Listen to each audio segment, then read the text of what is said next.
Subí al altillo de nuestra casa en Villa del Sol una mañana de abril, decidida a ordenar el caos de cajas que acumulábamos desde hacía años. El aire olía a polvo y madera vieja, y la luz se colaba por una ventana pequeña, dibujando rayas doradas en el suelo de madera gastada.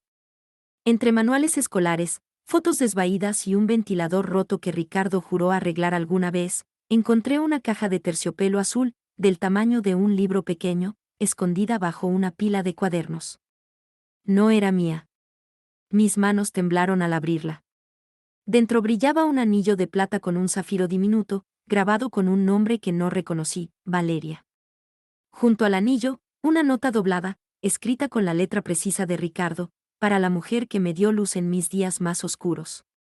Siempre tuyo, R. Me quedé sentada en el suelo, con el corazón golpeándome las costillas. No lloré, no grité, solo cerré la caja y bajé las escaleras, dejando que el silencio de la casa me envolviera como una manta pesada. Habían pasado 35 años desde que Ricardo y yo nos casamos en una capilla modesta en las afueras de Córdoba, Argentina. Era 1985, yo tenía 23 años, una bibliotecaria en formación con sueños de abrir una escuela rural, y Ricardo, con 25, estudiaba para ser maestro, lleno de ideas sobre cambiar el mundo a través de la educación. Nos conocimos en un festival de libros en la Plaza San Martín, cuando él se acercó a mi puesto y me pidió prestado un lápiz para anotar una cita de Cortázar. «Sos la única que parece preparada para todo», dijo con una sonrisa torcida que me hizo reír. 2 años después, nos casamos. Mi vestido era sencillo, con encaje prestado de mi madre, mi ramo, margaritas del mercado. La recepción fue en el patio de mis padres, con guirnaldas de papel y mi hermana Clara cantando una versión desafinada de Gracias a la vida. No teníamos mucho, pero nos sentíamos ricos. Nuestra luna de miel fue una semana en una cabaña prestada en las sierras, donde caminábamos entre pinos, nos quemábamos los dedos intentando cocinar en una parrilla vieja y nos reíamos hasta quedarnos sin aire. Los primeros años fueron una danza de esfuerzo compartido. Yo trabajaba en bibliotecas locales, Catalog ascendía al catálogo, organizando talleres de lectura para madres y niños. Ricardo terminaba su maestría mientras daba clases en una secundaria de barrio.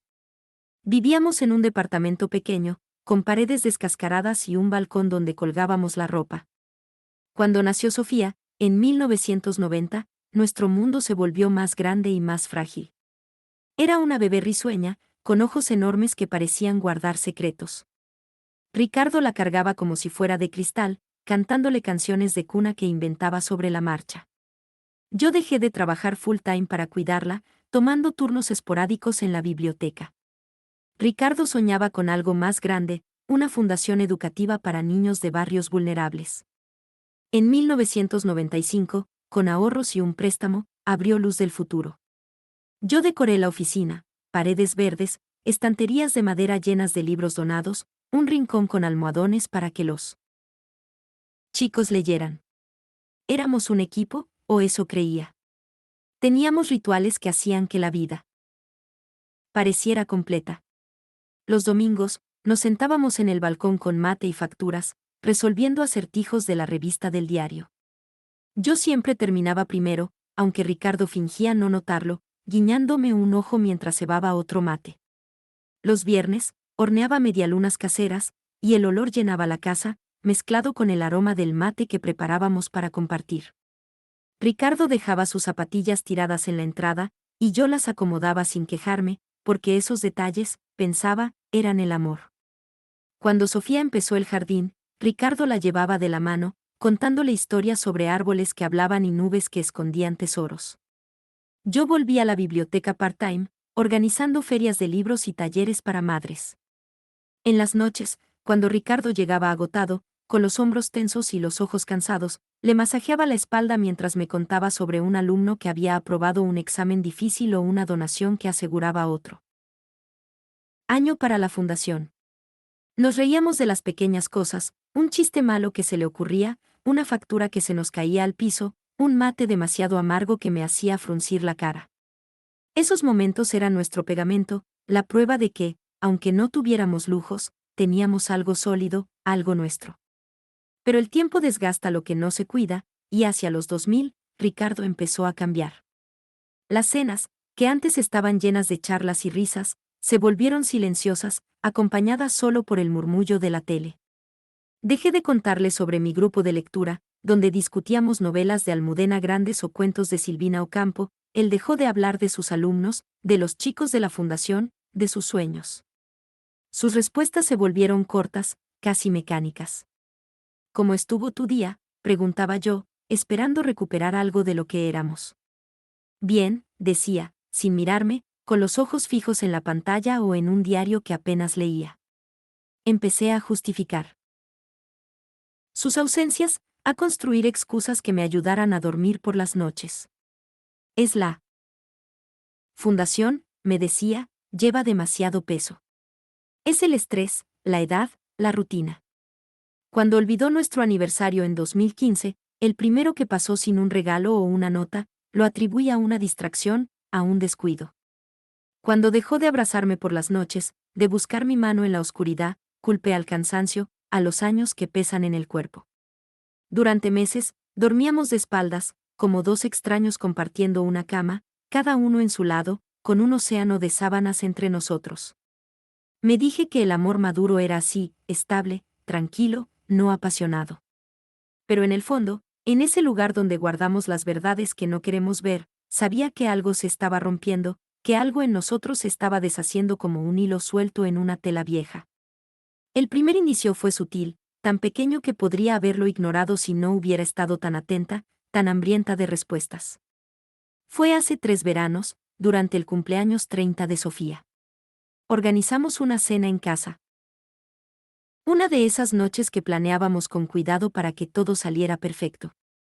Sofía llegó con una botella de vino chileno y presentó a su nuevo novio, Martín, un diseñador gráfico con una risa fácil y un talento para contar historias.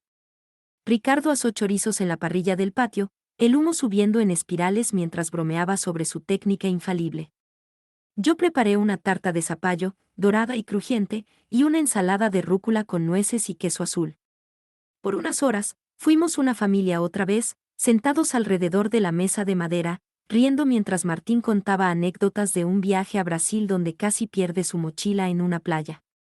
Sofía estaba radiante, con el pelo suelto y los ojos brillando cada vez que miraba a Martín. Ricardo cortaba el pan, yo servía el vino, y por un momento, todo parecía como antes, como cuando Sofía era chica y las noches eran más ligeras. Pero después, mientras lavaba los platos en la cocina, con el agua tibia corriendo sobre mis manos, el celular de Ricardo vibró en la mesa. No quise mirar, pero la pantalla se iluminó, y allí estaba, un mensaje de alguien llamado Valeria, con un emoji de una flor junto al nombre. Te extrañé hoy. ¿Todo bien? Llámame cuando puedas, decía el mensaje. No era el tipo de mensaje que una colega envía, no con esa calidez, no con esa intimidad. Se lo mencioné cuando volvió a la cocina, intentando sonar casual, como si no me importara. ¿Quién es Valeria?, pregunté, secándome las manos con un repasador. Es solo una colega de la fundación, se encarga de las donaciones, respondió, sin mirarme, hojeando un diario que no leía. Su voz era plana, mecánica, como si hubiera ensayado la respuesta. Quise creerle, necesitaba creerle, pero algo en mi pecho se tensó, como una cuerda a punto de romperse. Después de esa noche, empecé a notar cosas que antes pasaba por alto. Ricardo escribía mensajes con el celular inclinado, como si no quisiera que viera la pantalla. Lo llevaba al baño, algo que nunca había hecho en 35 años de matrimonio. Una vez, entré al living y lo vi guardar el teléfono apresuradamente, con una sonrisa nerviosa que no le conocía, una sonrisa que no era para mí. Intenté ignorarlo, ahogar las dudas con esfuerzo. Cociné sus platos favoritos, milanesas con puré, locro espeso como a él le gustaba, empanadas de carne que tardaba horas en preparar. Compré una blusa nueva, azul, más entallada de lo que solía usar, esperando que notara algo, que me mirara como antes. Sugerí un viaje a Mendoza, a las bodegas que siempre decíamos visitar, imaginando que unos días lejos podrían devolvernos algo. Siempre respondía lo mismo, ahora no, Lau, estoy ocupado. Su voz era un muro, y yo me estrellaba contra él una y otra vez. Una noche, vi un correo en su computadora, abierto por descuido mientras él estaba en el baño. Era una reserva para un hotel boutique en Bariloche, con vistas al lago, un lugar romántico, caro, de esos que anuncian escapadas para parejas. Nunca mencionó planes de viaje, nunca habló de Bariloche. Cuando le pregunté, con el corazón en la garganta, dijo, alguien de la fundación lo recomendó, nada más. Su tono era tan casual que casi me convenció, pero sus ojos evitaron los míos, y supe que mentía. Luego vino el perfume. Era una tarde de octubre. Ricardo llegó tarde, alegando una reunión con donantes. Lo abracé al pasar, buscando un poco de cercanía, y allí estaba, un aroma dulce, floral, que no era mío. No era su desodorante, no era el jabón de la fundación, no era nada que perteneciera a nuestra casa. ¿Alguien usó perfume en la oficina?, pregunté, forzando una sonrisa que se sentía frágil, a punto de romperse. Frunció el ceño, casi molesto. No sé, siempre hay cosas así en la recepción. ¿Por qué preguntas?, dijo, y su tono tenía un borde que no reconocí. Sacudí la cabeza, murmuré un nada, curiosidad, y me di la vuelta para que no viera mi cara. Esa noche, no dormí. Me quedé mirando el techo, escuchando su respiración tranquila a mi lado, preguntándome por primera vez en 35 años quién era realmente el hombre con el que me había casado. Cada pequeño cambio, cada excusa, cada mirada esquiva se acumulaba en mi cabeza, formando una imagen que no quería aceptar. Pero no dije nada. No quería hacer real la verdad, porque una vez que la decís en voz alta, no hay vuelta atrás. El punto de quiebre llegó en noviembre, durante una gala benéfica de la fundación en un hotel céntrico de Villa del Sol. Ricardo insistió en que fuera, incluso me compró un vestido gris perla con mangas de encaje, elegante pero discreto. Me miré al espejo esa noche, alisando el vestido, ajustando el broche de perlas en el cuello, y pensé, tal vez hoy volvamos a ser nosotros. Tal vez esta noche me mire como antes, como cuando éramos jóvenes y todo era posible. El salón estaba lleno de luces suaves, copas de champaña que tintineaban, vestidos largos que rozaban el suelo. Ricardo se movía como pez en el agua, saludando a donantes, riendo con colegas, su voz fuerte y confiada mientras agradecía aportes o prometía nuevos proyectos. Yo lo seguía, sonriendo cortésmente, con la espalda recta, asintiendo cuando alguien me hablaba. Me presentó a un hombre mayor, un patrocinador de la fundación, diciendo, esta es Laura, con un gesto rápido, sin mencionar que era su esposa, como si fuera una conocida cualquiera, alguien que estaba ahí por casualidad. Me dolió, pero me tragué el nudo en la garganta y seguí sonriendo. Entonces apareció ella. Valeria Ortiz entró al salón como si lo poseyera, con un vestido esmeralda que abrazaba su figura, tacos altos que resonaban contra el mármol, y un maquillaje impecable que gritaba confianza. Era al menos 15 años menor que yo, con el pelo largo, oscuro, cayendo en ondas perfectas. Ricardo, exclamó, tocándole el brazo con una familiaridad que me heló la sangre. No fue un apretón profesional, sino un roce, los dedos deslizándose desde la muñeca al codo, como si fuera un hábito, algo que había hecho 1000 veces. Lo lograste, dijo, con una sonrisa que parecía guardar un secreto, una intimidad que no me incluía. Él le devolvió la sonrisa, una que no le había visto en años, como si alguien hubiera encendido una luz dentro de él. No me lo iba a perder, respondió, y su voz era cálida, viva, todo lo que no era cuando hablaba conmigo. Ella me miró por un segundo, un vistazo rápido, casi desinteresado, como si evaluara si valía la pena notarme, y volvió a Ricardo.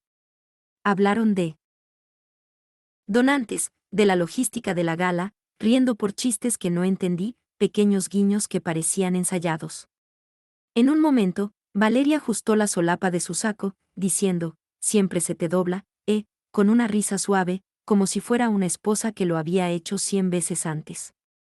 Lo hizo delante de mí, como si yo no estuviera allí, como si no fuera yo la que había planchado ese saco esa misma mañana, asegurándome de que estuviera perfecto. Me quedé parada, apretando mi cartera con ambas manos, sintiendo que me encogía, que desaparecía en el brillo de ese salón. Quise decir algo, reclamar mi lugar, gritar que yo era su esposa, que habíamos construido una vida juntos, que conocía cada arruga de sus manos, cada cicatriz en su espalda. Pero mi voz no salió. Sonreí, asentí, esperé que Ricardo me mirara, que recordara que estaba a su lado. No lo hizo. Alguien lo llamó desde el otro lado del salón, Valeria ofreció revisar algo de las mesas, y él la siguió. Dejándome sola junto a una mesa de postres, con macarons de colores que de repente me parecieron absurdos. Una colega se acercó, una mujer de pelo corto y vestido negro que había visto en otros eventos. Debes estar tan orgullosa de Ricardo, dijo, con una sonrisa amable. Él y Valeria han hecho tanto por la fundación.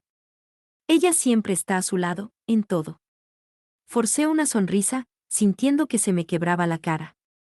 Sí, claro, murmuré, y mi voz sonó hueca, como si viniera de alguien más. Me fui temprano, alegando un dolor de cabeza que no tenía. Pedí un taxi, me senté en el asiento trasero, sola, con el vestido gris perla sintiéndose ridículo, como un disfraz que no me quedaba. Afuera, las luces de Villa del Sol pasaban rápidas, borrosas, y yo miraba por la ventana, preguntándome cuándo había dejado de existir en mi propia vida. En casa, abrí una botella de Malbec y me senté en la cocina, mirando la mesada vacía, el lugar donde solíamos planear cumpleaños, listas de supermercado, viajes que nunca hicimos. Me serví una copa, no porque la necesitara, sino porque quería sentir algo, cualquier cosa, que me recordara que aún estaba viva. Ricardo. Llegó 2 horas después, oliendo a tabaco y a ese perfume floral que no era mío. Dijo que la gala fue un éxito, que habían recaudado más de lo esperado. No mencionó que me había ido, no preguntó si estaba bien. Me besó la frente, un gesto mecánico, como si fuera una tía lejana, y subió a dormir. Me quedé en la cocina, con la copa a medio tomar, y supe, con una claridad que dolía, que no solo estaba perdiendo a mi marido, ya lo había perdido. Yo era la última en darme cuenta. No me fui de inmediato. Eso habría sido demasiado limpio, demasiado simple. En cambio, me desconecté lentamente, como si apagara una a una las luces de nuestra vida juntos. Dejé de esperar que cenara conmigo, de preguntarle por su día, de buscar su mano cuando pasábamos por la calle. Seguía cocinando por costumbre, porque era lo que sabía hacer, pero comencé a comer sola, encendiendo una vela para mí, sirviéndome una copa de vino en una copa que antes guardábamos para ocasiones especiales. Ricardo lo notó, estoy segura, pero no dijo nada. Sus pasos eran más pesados. Sus silencios más largos. Una tarde, llamó desde la fundación. Voy a quedarme en un departamento cerca de la oficina por un tiempo, dijo, como si fuera una decisión que hubiéramos tomado juntos, como si yo tuviera voz en el asunto. Es temporal, para no viajar tanto. ¿Sabes cómo son las cosas? Me senté en la mesa de la cocina, con el sol entrando por la ventana, iluminando el lugar donde solíamos reír, planear, soñar. ¿Cuánto tiempo?, pregunté, manteniendo la voz firme, aunque por dentro me temblaba todo. No sé, unas semanas. Creo que ambos necesitamos espacio, respondió, y su tono era tan indiferente, tan vacío, que podría haber estado hablando del clima. Quise gritar, exigirle que me dijera quién era ella, que confesara la verdad que ambos sabíamos pero no nombrábamos. Pero no lo hice. Una parte de mí ya lo sabía, y decirlo en voz alta lo haría real, y no estaba lista para que la verdad fuera real. Así que dije, está bien, y colgué. Esa noche, lo ayudé a empacar. Doble sus camisas como siempre, con las mangas perfectamente alineadas. Como si todavía me importara que se viera bien.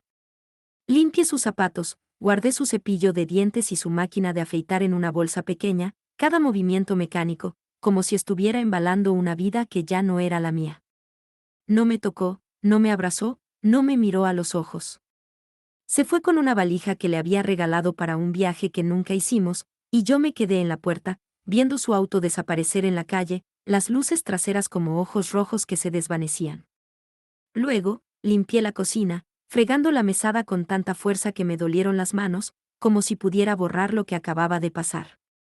Sofía llamó unos días después, ocupada con su trabajo, planeando un viaje con Martín a las cataratas del Iguazú.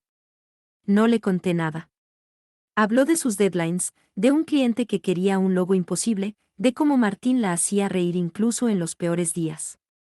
Yo sonreí a través del teléfono, diciendo que todo estaba bien, que Ricardo trabajaba mucho, como siempre. No. Necesitaba saber que su padre se había ido, que nuestra casa ya no era la misma. Me mudé al cuarto de huéspedes esa misma semana. Nuestro dormitorio olía a él, a su desodorante, a su presencia que aún flotaba como un fantasma. Lavé las sábanas, las doblé y las guardé en el placard, como si pudiera almacenar los restos de nuestra vida juntos. Dejé de usar mi anillo de bodas, primero por casualidad, cuando lo saqué para limpiar y lo olvidé en la mesita de noche. Luego, intencionalmente, dejándolo allí, un círculo de oro que ya no significaba nada. Amigos empezaban a preguntar por Ricardo, con esa cautela que tienen las preguntas cuando sospechan algo. Está viajando mucho, decía yo, o está muy ocupado con la fundación. Las mentiras salían fáciles, no porque las disfrutara, sino porque no podía soportar la lástima que vendría con la verdad. Mi hermana Clara vino de visita un fin de semana, trayendo una bolsa de facturas y una botella de torrontés. Notó el silencio en la casa, el armario medio vacío, las zapatillas que ya no estaban en la entrada. ¿Se fue?, preguntó, directa como siempre, sin rodeos. Asentí, mirando mi mate. No. Dijo nada, no me dio consejos, no me abrazó como si fuera una niña rota. Se sentó conmigo en el living, compartiendo el mate, mientras el reloj de pared marcaba los segundos con un tic-tac que llenaba el vacío. La casa cambió sin Ricardo.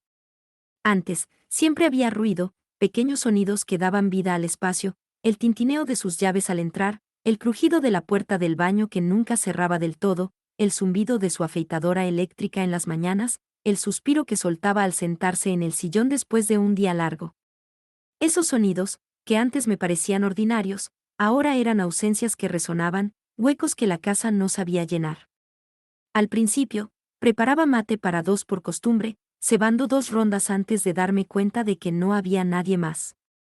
Un día, tiré el segundo chorrito de agua por el fregadero, y me quedé mirando el chorro, dándome cuenta de que estaba sola. Dormía demasiado, a veces 10 horas, a veces 12, como si el sueño pudiera borrar el vacío. Dejaba el correo sin abrir, acumulándose en la mesa de la entrada.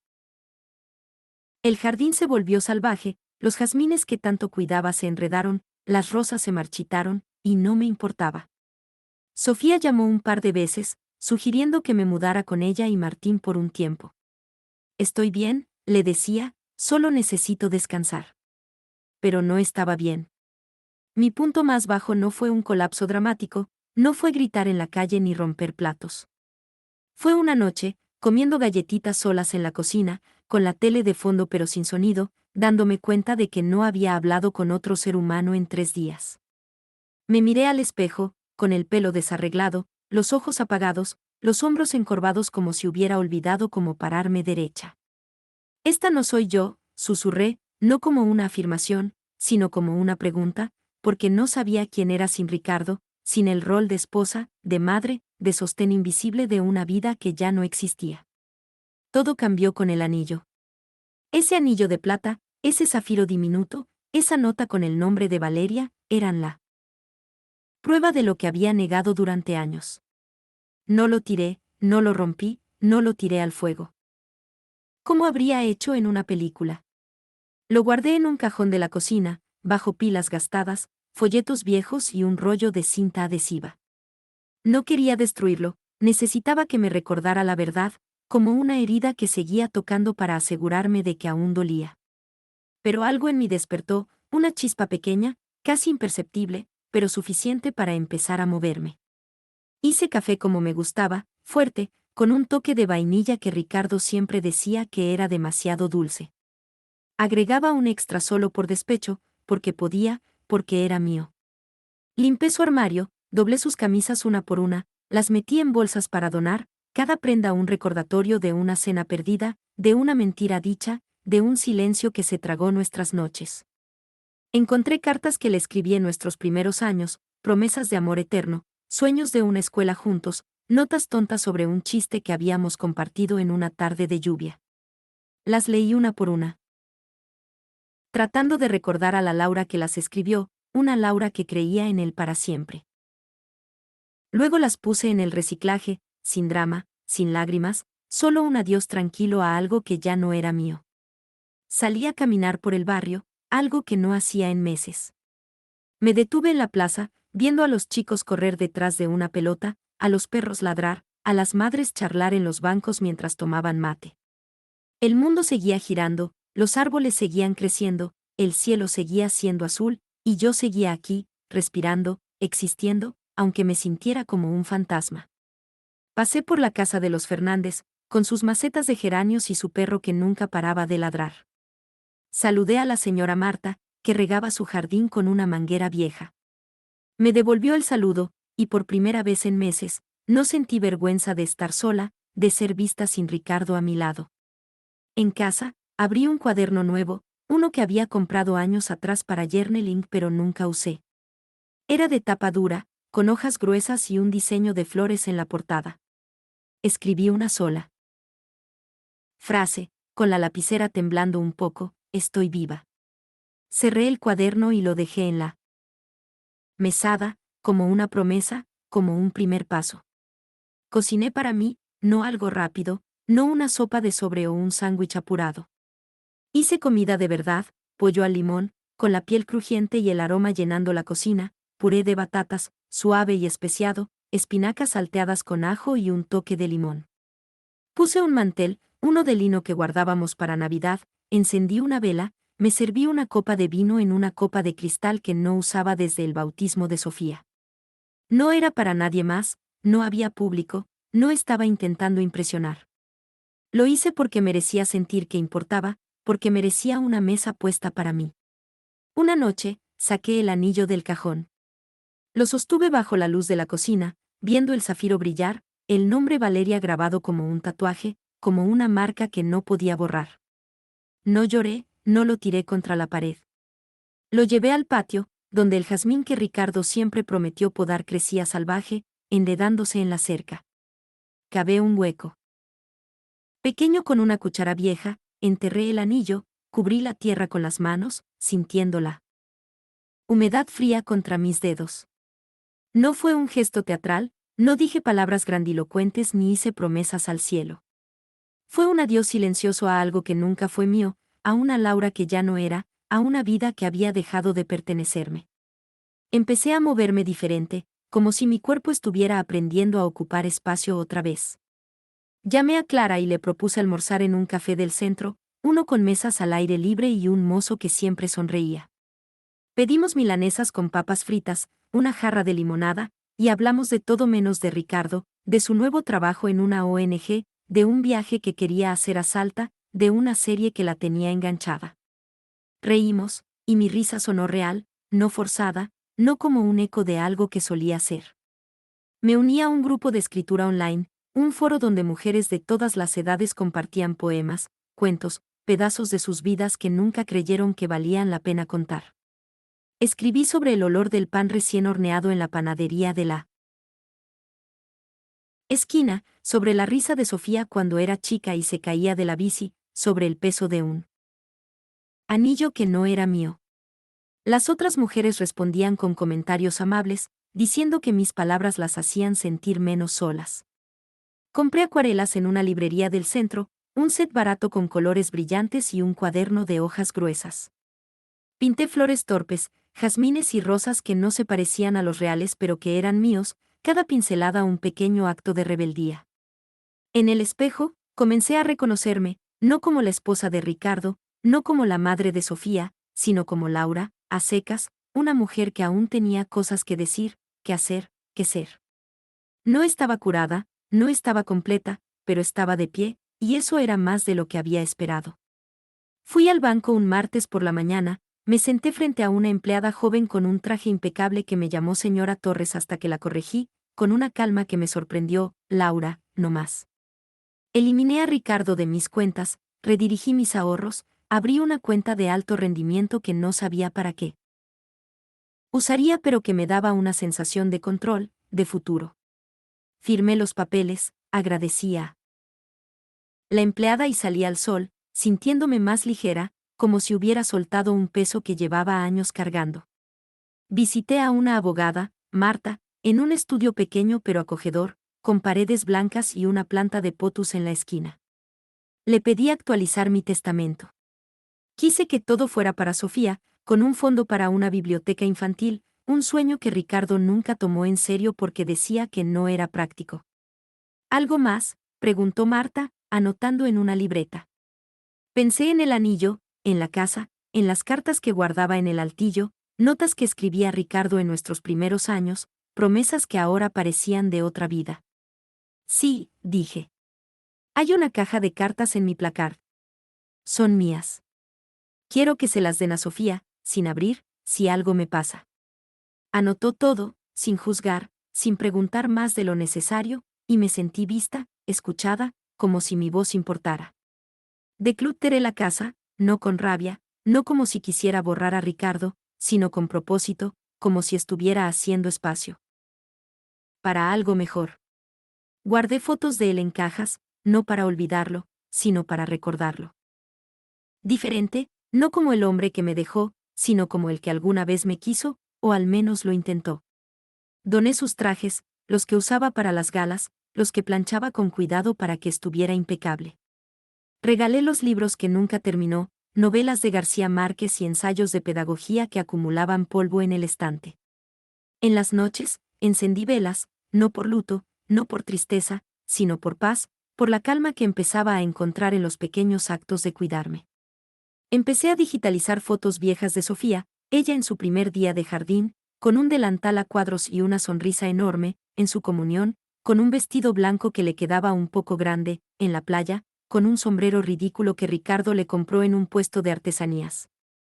Las etiqueté una por una, escribiendo fechas, lugares, pequeños recuerdos, para que Sofía no tuviera que adivinar quién era quién algún día. Miré el sitio web de la fundación, algo que evitaba. Porque sabía que dolería. Allí estaba Valeria, sonriendo en una foto profesional, listada como coordinadora ejecutiva. Su pelo perfecto, su sonrisa confiada, su título que ahora sabía que no era del todo real. No la contacté, no le escribí, no busqué confrontarla. En cambio, llamé a Diego, el contador de la fundación, un hombre serio pero amable que había conocido en un par de eventos. Le pedí detalles sobre las finanzas, sobre el legado de Ricardo, sobre lo que quedaba de su trabajo. Tenés derecho a saber, Laura, dijo, con una voz que no tenía ni lástima ni condescendencia. Prometió enviarme documentos, y colgó con una promesa que sonó sincera. Ricardo murió 5 meses después de que encontré el anillo. Fue un infarto, solo, en su oficina de la fundación, rodeado de papeles y una taza de café a medio tomar. Me llamó un oficial de policía mientras pelaba naranjas para una ensalada, el cuchillo resbalando un poco en mi mano. Señora Gómez, dijo, con una voz que intentaba ser suave pero sonaba formal. Lamento informarle que su esposo, Ricardo Torres, fue encontrado inconsciente esta tarde. Los paramédicos intentaron reanimarlo, pero falleció en el lugar. Hubo una pausa, no de él, sino mía, un silencio donde esperaba sentir algo, cualquier cosa. No lloré, no me derrumbé, no dejé caer el cuchillo. Agradecí, colgué y limpié el jugo de naranja de la mesada, moviéndome como si estuviera en piloto automático. Pensé que el duelo llegaría como una ola, que me ahogaría, que me rompería. Pero no fue así. Fue como ver arder la casa de un extraño, no quería que pasara, pero no podía olvidar lo fría que me había sentido dentro de esas paredes, lo sola que había estado incluso cuando Ricardo aún estaba. Sofía llamó al día siguiente, frenética, su voz quebrándose a través del teléfono. Mamá, me enteré, dijo. Acabo de hablar con alguien de la fundación. ¿Estás bien? Ni siquiera sabía que seguía trabajando tanto. ¿Cuándo lo viste por última vez? Mentí, porque la verdad era demasiado pesada, demasiado cruda. Hace unas semanas, dije, mi voz tan calma que me asustó. La verdad era que no lo veía desde que se fue, que no había vuelto a casa, que no había llamado, que ni siquiera había enviado un mensaje. Para mi cumpleaños. Ahora, nunca lo volvería a ver, y esa certeza no dolía como esperaba. Era un vacío, no un corte. La fundación organizó un memorial en una iglesia céntrica de Villa del Sol, una de esas iglesias grandes con vitrales que pintan el suelo de colores y un olor a incienso que se pega a la ropa. No me consultaron, no me pidieron opinión, no me incluyeron en los planes. Valeria, al parecer, había tomado las riendas, presentándose como la figura central, la encargada de todo, la que decidía cómo despedir a Ricardo. Cuando llamé al director de la fundación para confirmar detalles, me dijo, con un tono incómodo, pensé que ella era la esposa. No lo corregí, no en ese momento. En cambio, llamé a Marta, mi abogada. Necesito que envíes una copia certificada del testamento al párroco, el padre Morales, y a la fundación, dije, mi voz firme, sin espacio para dudas. ¿Estás segura?, preguntó, y su tono era más curiosidad que preocupación. Sí, respondí, y colgué. El día del memorial, llegué sola. Vestí un traje azul oscuro, sencillo pero sólido, que me hacía sentir anclada, como si pudiera soportar lo que venía. Me quedé en la parte trasera de la iglesia, cerca de la puerta, donde podía ver sin ser vista. El lugar olía a incienso y flores frescas, con rosas blancas en jarrones altos y velas encendidas que parpadeaban en el altar. Los vitrales arrojaban manchas de color en los bancos, rojos y azules que parecían bailar. Valeria estaba en primera fila, llorando con un pañuelo bordado, recibiendo abrazos y susurros de consuelo como si fuera la viuda, como si tuviera derecho a ese lugar. Nadie me miró, nadie se acercó, salvo Clara, que estaba a unos bancos de distancia. Me apretó la mano al pasar, un gesto rápido pero cálido, y se sentó sin decir nada. El padre Morales subió al púlpito, un hombre mayor con una voz grave que llenaba el espacio. Habló de Ricardo, de su trabajo, de su compromiso con los niños, de su legado que, según él, viviría en la fundación. Luego, hizo una pausa, ajustándose los anteojos. A pedido de Laura Gómez, esposa legal de Ricardo Torres, leeré un documento importante, dijo. Sacó un sobre, el que le había entregado esa mañana, y lo abrió con cuidado. Leyó el testamento, su voz clara, sin titubear, todo, incluida la fundación, los activos financieros, las propiedades, pasaba a mí. El silencio fue absoluto, como si el aire se hubiera detenido, como si la iglesia entera contuviera el aliento. Valeria se puso rígida, su rostro pálido, sus manos apretando el pañuelo hasta que los nudillos se le pusieron blancos. Los murmullos crecieron, cabezas giraron hacia mí, algunas con sorpresa, otras con incomodidad, unas pocas con algo que parecía culpa. No me moví, no sonreí, no bajé la mirada. Entonces, di un paso al frente. No lo había planeado, no había escrito un discurso ni ensayado palabras. Pero el momento lo exigía, como si la iglesia misma me empujara hacia el púlpito. Caminé por el pasillo, cada paso resonando en el mármol, un eco que llenaba el silencio. No apuré el paso, no dudé. Había esperado demasiado tiempo para esto. El padre Morales me cedió el lugar con un gesto amable, un leve movimiento de cabeza. Me paré frente al micrófono. Mirando a la multitud, colegas de la fundación, amigos del barrio, maestros que habían conocido a Sofía cuando era chica, desconocidos que solo estaban ahí por respeto o curiosidad. No tenía notas, no las necesitaba. Soy Laura Gómez, comencé, mi voz clara, firme, más fuerte de lo que esperaba. Estuve casada con Ricardo durante 35 años. Criamos una hija, construimos una casa, una vida. Durante mucho tiempo, creí que éramos lo que parecíamos, un equipo, una familia estable, respetable. Hice una pausa, dejando que las palabras se asentaran, mirando las caras que me observaban, algunas con lágrimas, otras con incomodidad. Pero a veces, la vida que pensás que construiste es una historia que solo uno está contando, seguí. No estoy aquí para culpar a Ricardo.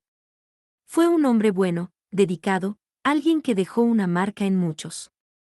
Pero también fue humano, y en sus últimos años tomó decisiones que lastimaron a otros, decisiones que rompieron cosas para Android y iPhone. Me pasé mucho tiempo preguntándome si debía odiarlo, odiarme. Por no verlo antes, o incluso odiar a quien ocupó mi lugar. Un hombre en la segunda fila, un viejo amigo de Ricardo que jugaba dominó con él los fines de semana, se secó los ojos con un pañuelo. Pero el dolor no siempre es furia, continué. A veces, es despertarte cada día y seguir adelante, aunque nadie note que te estás desvaneciendo, que te estás volviendo invisible en tu propia vida. Miré a la multitud, evitando los ojos de Valeria, aunque sentía su mirada, tensa, como si esperara un golpe. No planeé este momento, dije. No esperaba estar aquí, hablando. Pero cuando supe lo que Ricardo dejó atrás, no solo legalmente, sino emocionalmente, entendí que tenía una elección. Podía quedarme callada, pequeña, escondida en la sombra, o podía reclamar el espacio que di tan libremente durante tanto tiempo. Hice una pausa, respirando hondo, sintiendo el peso de cada palabra. Ahora sí miré a Valeria, solo un instante, sus ojos rojos, sus manos temblando. Quizás conociste una versión de Ricardo que yo nunca vi, dije, mi voz calma, sin veneno. Quizás fuiste parte de una vida que él nunca compartió conmigo. Pero yo fui su esposa. En la salud y en la enfermedad, en los días buenos y en los que no lo fueron, en las noches que olvidó nuestro aniversario y en las que me sostuvo cuando lloraba por la muerte de mi madre. Di más de lo que debía, más de lo que cualquier persona debería dar, y por mucho tiempo pensé que eso me hacía débil. Sonreí, apenas, una sonrisa que no era de triunfo, sino de paz. Pero no. Me hizo completa, porque amé con todo lo que tenía, incluso cuando no fue correspondido. Di un paso atrás, sintiendo que el aire en la iglesia era diferente, más ligero. No estoy aquí por lástima, dije, mi voz más suave ahora. No necesito aplausos, no necesito que me digan que fui valiente o fuerte. Solo quiero que mi voz esté en esta sala, porque yo estuve aquí. Siempre estuve. Bajé del púlpito, caminé por el pasillo, mis pasos resonando de nuevo, pero esta vez con una certeza que no había sentido en años. Al pasar por Valeria, vi sus ojos, no de ira, no de desafío, sino de derrota, rojos, brillantes, llenos de algo que parecía vergüenza. No dijo nada, no intentó seguirme, no buscó excusarse. Volví a mi lugar en la parte trasera, me senté, y el memorial continuó, pero el silencio ya no era un borrador. Era respeto, era reconocimiento, era mi voz ocupando el espacio que siempre había sido mío. Valeria se fue rápido, sus tacos resonando al salir por una puerta lateral, un sonido que parecía una acusación, un eco de su propia huida. No intentó hablarme, no buscó explicarse, no se acercó. Me quedé hasta el final, no por drama, no por querer ser vista, sino porque necesitaba cerrar la puerta yo misma, necesitaba ser la última en la sala. La iglesia se vació lentamente, los bancos quedando solos, las velas consumiéndose en el altar. Algunos se acercaron, murmurando palabras amables, sos fuerte, Laura, hiciste lo correcto, fue elegante. No absorbí mucho, no necesitaba sus palabras. Lo que sentía era claridad, por primera vez en años. No estaba confundida sobre mi lugar en mi propia historia, no estaba buscando validación. Estaba completa, no porque alguien me lo dijera, sino porque lo sabía. Días después, Diego me llamó. Había revisado los archivos financieros de la fundación desde la muerte de Ricardo y encontró algo que no podía ignorar. Hay irregularidades, dijo, golpeando una carpeta en su escritorio, su voz seria pero respetuosa. ¿Querés ver esto? Me senté frente a él, en una oficina pequeña que olía a café y papel viejo. Abrió la carpeta y deslizó los papeles hacia mí. Había extractos bancarios, reportes de gastos, reembolsos de la fundación usados para pagos personales, sesiones de spa, joyas, un fin de semana en Pinamar, un curso de yoga caro, todo a nombre de Valeria, pero pagado con fondos de la fundación. También había un contrato laboral, el que Valeria usaba para reclamar un puesto oficial como coordinadora ejecutiva. Nunca fue firmado por Ricardo, nunca aprobado por el Consejo. Técnicamente, era voluntaria, dijo Diego, ajustándose los anteojos. No hay vínculo legal. Me quedé quieta, procesando, dejando que la información se asentara. El Consejo lo sabe, agregó. Están furiosos. Quieren que ella se vaya, y quieren que vos decidas cómo manejar la transición. El poder había cambiado, esta vez completamente, legalmente, a mis manos. No sentí triunfo, no sentí ganas de vengarme. Sentí calma, una certeza que no necesitaba ser ruidosa. Que se vaya, dije, mi voz firme pero sin rencor. Sin escándalo, sin cargos. Que siga con su vida y explique esto en su próximo trabajo. Diego asintió, cerrando la carpeta. Se hará. ¿Querés presentar una denuncia?, preguntó, como si fuera un trámite más. Miré los papeles, los recibos, los títulos inventados, todo lo que Valeria había tomado de una vida que nunca le perteneció. No, dije. Que se vaya. Eso es suficiente. Sonrió, apenas, un gesto de respeto, y dijo, entendido. 2 días después, Valeria fue escoltada fuera de la fundación, no con policía, no con drama, sino con precisión silenciosa. Una reunión privada, un guardia de seguridad en la puerta, y su nombre desapareció del sitio web antes del anochecer. No la volví a ver, no supe qué hizo después, y no me importó. No necesitaba su historia, no necesitaba saber si sufrió o si siguió adelante. Mi historia era suficiente. Esa misma semana, tomé otra decisión, una que había estado creciendo en mí desde el memorial. La fundación, el orgullo de Ricardo, el lugar donde puse mi corazón años atrás, pintando paredes verdes y llenando estanterías con libros, sería vendida. Pero no a cualquiera, no a un empresario que la convirtiera en oficinas o en un negocio sin alma. Encontré un colectivo de maestras rurales, jóvenes, brillantes, con ojos llenos de sueños pero sin los fondos para hacerlos realidad. Las invité a la oficina, les mostré las estanterías, el rincón de lectura, las paredes verdes que todavía olían a pintura fresca en mi memoria.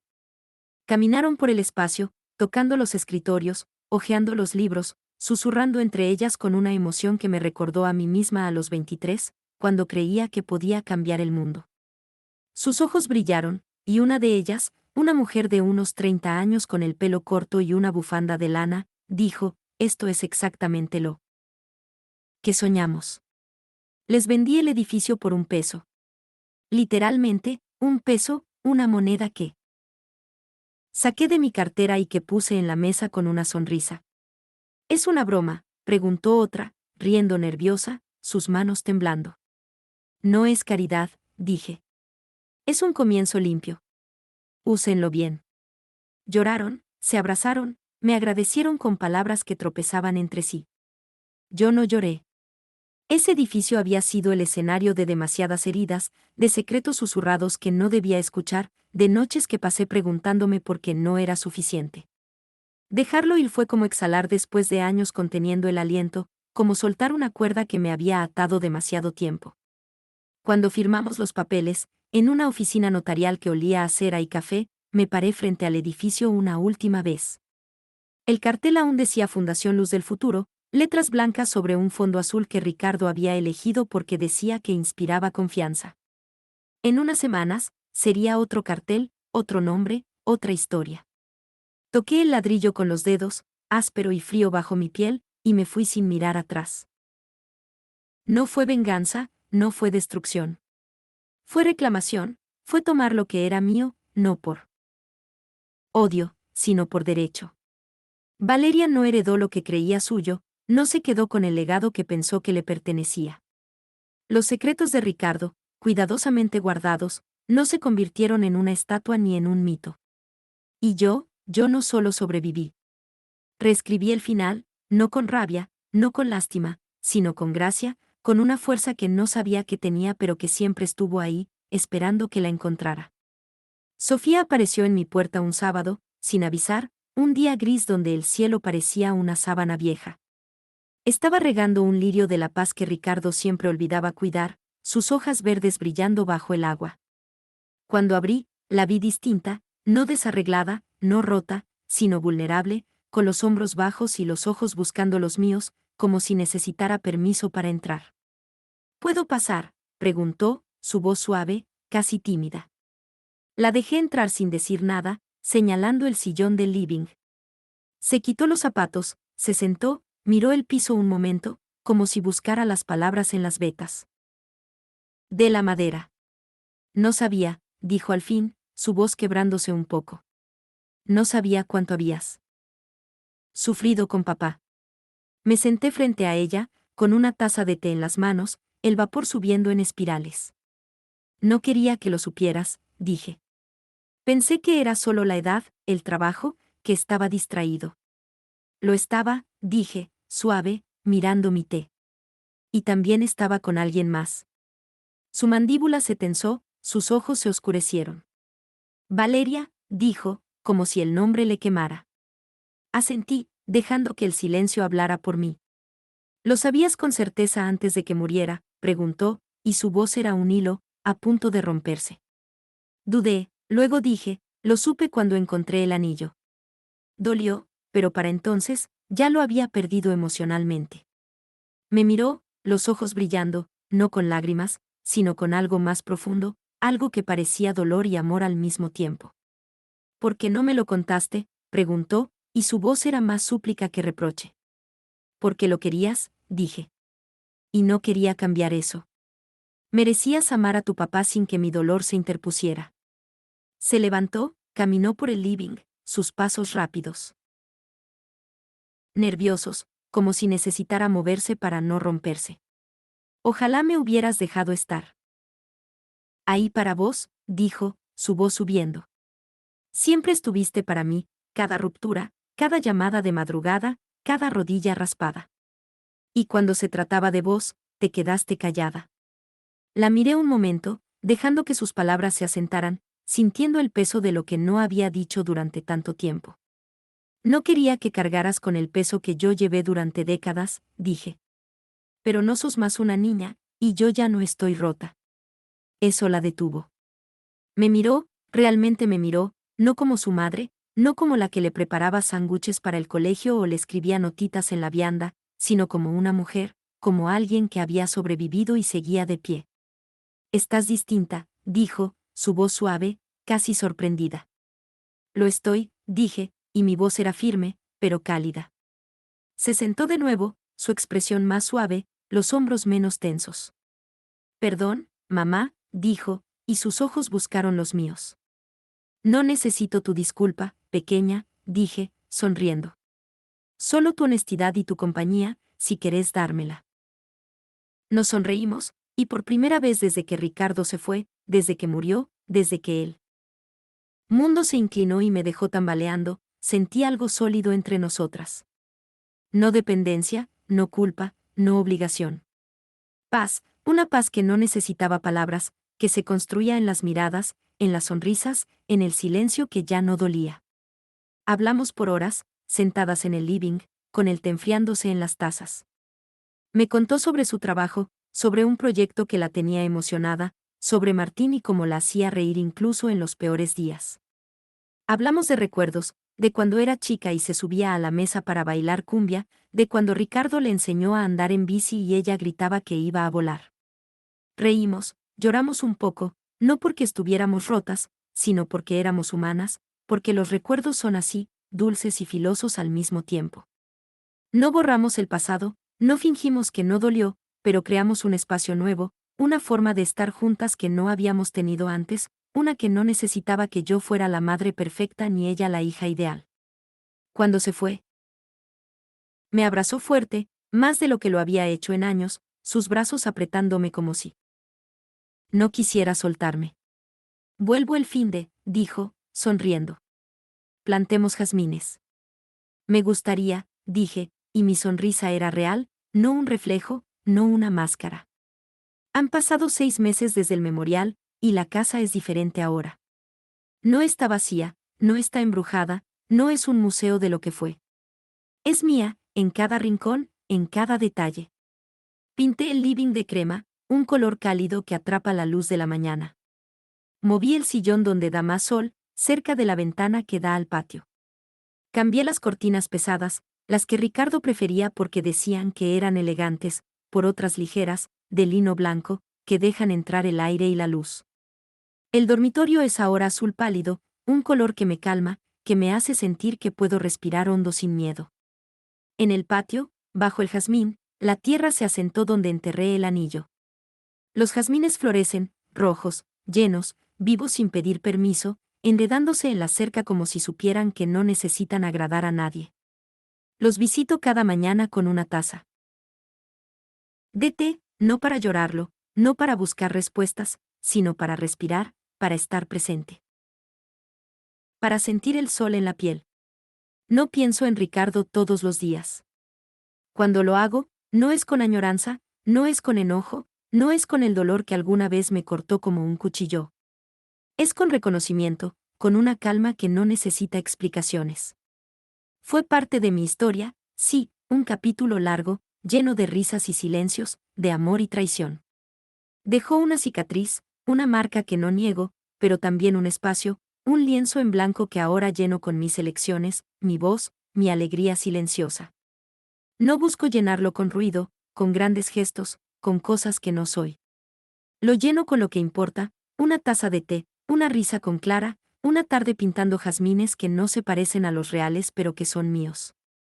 Me uní a un taller de escritura en la biblioteca municipal, un lugar con mesas de madera gastada y estanterías que llegan al techo. Somos un grupo de mujeres, de 20 a 70 años, todas con historias que contar, todas con voces que alguna vez creyeron que no importaban.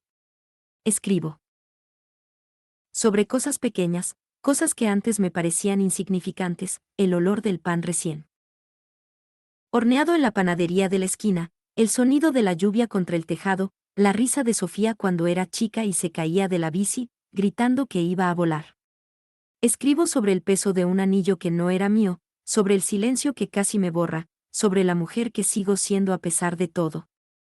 Ellas escuchan, asienten, me dicen que mis palabras las hacen sentir menos solas, que mi voz tiene fuerza, que debería compartirla. La semana pasada, leí un cuento corto sobre una mujer que encuentra una carta en una biblioteca y decide devolverla a su dueño, solo para descubrir que el dueño era ella misma todo el tiempo. Las mujeres aplaudieron, y Marta, una jubilada de 65 años con el pelo teñido de rojo, me dijo, Laura, tenés que publicar esto. No sé si lo haré, no sé si estoy lista, pero la idea no me asusta, no me hace retroceder. Me hace sonreír, porque significa que hay algo en mí que vale la pena compartir, algo que no necesita permiso para existir. Pinto en las noches. Cuando la casa está en silencio y el único sonido es el canto de los grillos en el patio. Uso acuarelas baratas, un set que compré en una librería del centro, con colores que a veces se mezclan mal pero que no me importan. Pinto paisajes simples, flores, un río que vi una vez en las sierras, con el agua brillando bajo el sol. No soy artista, no pretendo serlo. Cada pincelada es un acto de libertad, un recordatorio de que puedo crear, de que puedo equivocarme, de que no tengo que ser perfecta para ser suficiente. Me hice voluntaria en la biblioteca, enseñando a chicos de primaria a leer. Son niños de 6 a 10 años, con ojos grandes y risas que llenan el espacio. Algunos tropiezan con las palabras, otros leen rápido, como si quisieran comerse el libro. Sus caras se iluminan cuando descifran una frase, cuando entienden una historia, cuando descubren que las palabras pueden llevarlos a otro mundo. Un nene de 7 años, Tomás, me dio un dibujo la semana pasada, un pájaro azul, con las alas abiertas, volando sobre un cielo lleno de nubes. Es como vos, dijo, tímido, mirando el suelo. Porque vuela aunque tenga miedo. Lo pegué en la heladera, junto a una foto de Sofía y yo en la playa, riendo, con el pelo revuelto por el viento.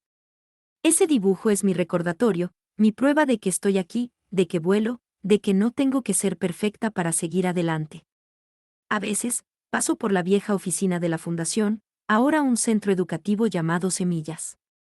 Las maestras me invitaron a la inauguración, y vi las paredes verdes repintadas de amarillo, cubiertas de dibujos infantiles, soles, casas, árboles con hojas de todos los colores.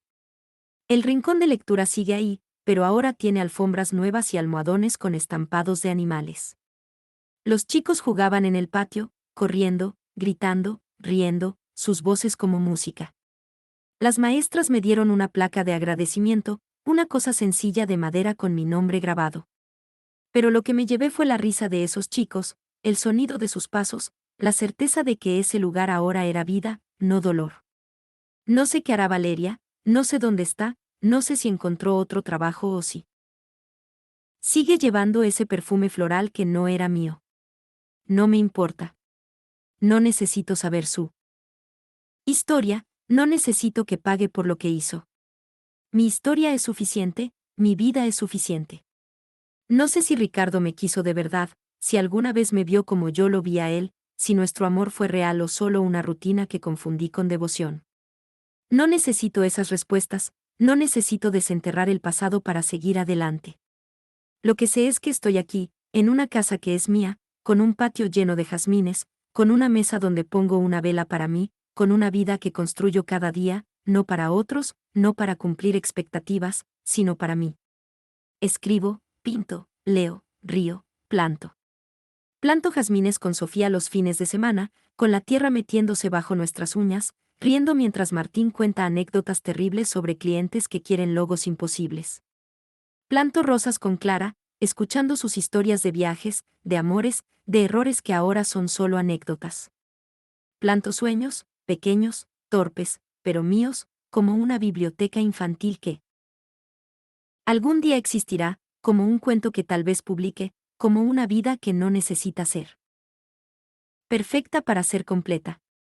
Soy Laura, y eso es todo lo que siempre debí ser. No estoy reconstruyendo, no estoy empezando de cero. Estoy siendo, estoy eligiendo, estoy floreciendo, no a pesar de las grietas, no a pesar del dolor, sino por ellas, porque me dieron forma, porque me hicieron más fuerte, porque me enseñaron que puedo perder y seguir, que puedo ser borrada y escribirme de nuevo, que puedo romperme y aún así, siempre, florecer.